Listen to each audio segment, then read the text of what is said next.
वालेकुम। वालेकुम अस्सलाम। कैसी हैं आप? मैं ठीक हूँ, अल्लाह का तबीयत शुक्र से ठीक है जी। कैसा चल रहा है ज़मान पार्क में आजकल?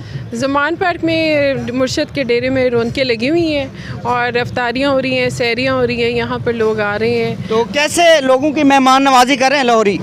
लाहौरी तो आपको पता है मेहमान नवाजी में मशहूर है, और ये कैसे हो सकता है कि जब मुर्शद के डेरे में लोग आ रहे हों और वहाँ पे मेहमान नवाजी ना हो। तो यहाँ पे हर चीज़ अवेलेबल है। आप देखिए सैरी भी है, उसके बाद अफ्तारी है, चाय वगैरह हर चीज़ का मुकम्मल इंतज़ाम के डेरे में देखें हर चीज़ अवेलेबल है। हमें यहाँ की जो है ना वो हमें बाबरकत लगती है। कहाँ से लोग आए हुए हैं यहाँ पे? बहुत दूर दूर पूरे पाकिस्तान यहाँ आगे बस गए। अच्छा, मेरा एक सवाल है आपसे कि मरियम नवाज़ की खूबसूरती का राज क्या है? वो खूबसूरत है।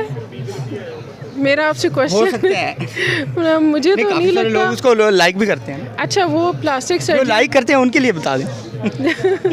उनकी या तो आंखें कमज़ोर हैं, और दूसरा ये वो जो सर्जरियाँ इतनी करवाती हैं इस उम्र में, 60 साल की है ना, तो वो उनको मैं बचपन से देखती आ रही हूँ। पहले तो वो खैर बहुत ज़्यादा बदसूरत होती थी, अब उन्होंने सर्जरियाँ करा के कुछ अपने आप को इम्प्रूव किया है, लेकिन सर्जरी कराने के बाद भी वो बदसूरत ही दिखती हैं। तो क्योंकि उन्होंने जो करप्शन से पैसा कमा के, लोगों की टैक्सेस मार के, लोगों का हक खून पसीने की कमाई को मार के जो उन्होंने अपनी सर्जरियाँ कराई हैं, वो ज़ाहिर है आप देखें उसका कोई बरकत तो नहीं है ना। अच्छा, मरियम नवाज़ के हाथ की फ्रूट चाट खाना पसंद करेंगी आप?